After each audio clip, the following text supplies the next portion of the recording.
Welcome to the Explainer. I'm going to put on my senior consultant hat today because we need to talk about calibrating your AI judgment skills. I'm going to walk you through how to transition your team from traditional recruiting to a data-driven, AI-supported communication campaign. And we're going to do it without losing that absolutely crucial human touch. Let's get to work. Let's dive into this powerful realization from our source material that really sets the stage for everything we're about to cover. The old way of recruiting wasn't wrong, it's just that the landscape has fundamentally shifted, and AI is the earthquake that caused it. The teams who embrace this intentional shift aren't just keeping up, they are pulling ahead. We're going to treat this explainer like a masterclass. Here is our roadmap. 1. The new recruiting landscape. 2. Designing your campaign blueprint. 3. Execution and tracking systems. 4. Avoiding campaign anti-patterns. And 5. Measuring and optimizing results. Let's start with section 1 and look at how the very foundation of modern recruiting is shifting. Check out the stark contrast here between running on pure momentum versus building an intentional, measurable system. Momentum recruiting relies on passive sourcing, basically tossing a job post into the void and just hoping for the best. Intentional recruiting, on the other hand, systematically targets candidates with purposeful outcomes. It asks, why are we doing this, and is this actually the most effective way?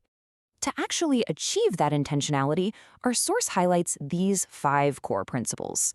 And if I can emphasize just one, it's consistency over perfection. An imperfect strategy applied consistently beats sporadic perfection every single time, because inconsistency completely ruins your data. With those principles firmly in place, let's move on to section 2 and design your actual campaign blueprint. We're going to ground our theory in a real-world project constraint. Let's say you are looking for a back-end engineer. You have a pool of 50 candidates, and you have exactly 4 weeks. Your target? To yield 8 to 12 qualified conversations. This is exactly how you practice systematic thinking. This 4-week timeline is your strategic architecture, and we're going to break down exactly what happens in each critical phase. Notice how the actual execution, sending the messages, doesn't even start until week 2. You have to lay the groundwork first. During weeks 1 and 2, this is where your AI prompting strategy comes into play. You use AI to draft 3 different message variations. But listen carefully, because this is where I see professionals fail. You must rewrite the output in your human voice. AI is your tool, not your replacement. If you just copy and paste, the AI is prone to hallucinations. It might fabricate a statistic about a candidate's background or invent a fake citation about a project they never even worked on. Always ensure your own domain expertise shines through and add a specific human-researched reference. So, before you hit send on anything, run your drafts through this quality rubric. Think of this as your quick checklist for evaluating the risk of your AI output versus its capability. You want to score at least an 8 out of 10. Does it sound authentic and human? Is it specific? Is the ask low friction? Holding yourself to this standard ensures your outreach doesn't sound like a generic bot. Here's the kicker. You must test your message on just 3 to 5 candidates before scaling up. This is a massive quality check. It entirely prevents you from accidentally blasting out 50 mediocre robotic emails. You test, you refine, and only then do you scale. Once your messaging is dialed in and verified, we move to section 3, execution and tracking systems. You absolutely do not need fancy software to do this right. A simple spreadsheet tracking these specific columns is exactly how you prevent top talent from falling through the cracks. Segmenting candidates into active, warm, or cold, and tracking exactly when and where you reached out gives you total control. Momentum matters immensely during execution. If a candidate actually responds, your strict rule, no exceptions, is to follow up within 24 hours. A lightning-fast response signals to the candidate that they are a priority and keeps that conversation actively moving forward. And here is our red flag metric. If your response rate drops below 5% after 20 messages, halt execution. Stop the campaign. Investigate your messaging immediately. This daily tracking is how you catch failures before you burn through your entire talent pool. Even with a great system, things can go off the rails. So let's rapidly cover section 4, avoiding campaign anti-patterns.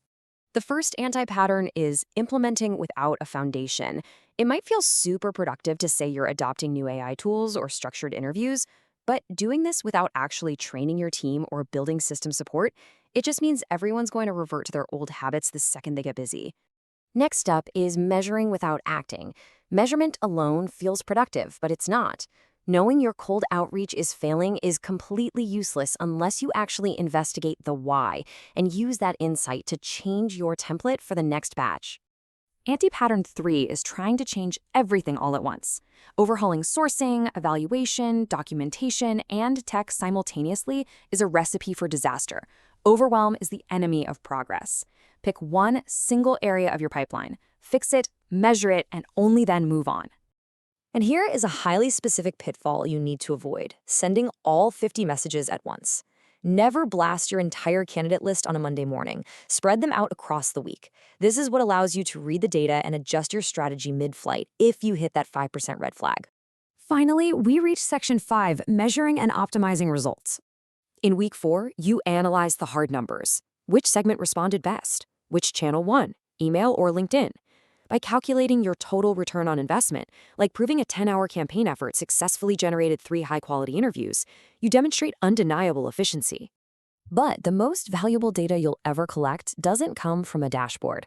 It comes from directly asking your successful candidates, what exactly made you open and reply to that message? Documenting those specific answers gives you the ultimate feedback loop for your next campaign. As we wrap up this explainer, I want you to look closely at your own process. Ask yourself, what single intentional change can you make right now to stop relying on momentum and start recruiting with true, measured purpose? Take that one step today. Thanks for joining me.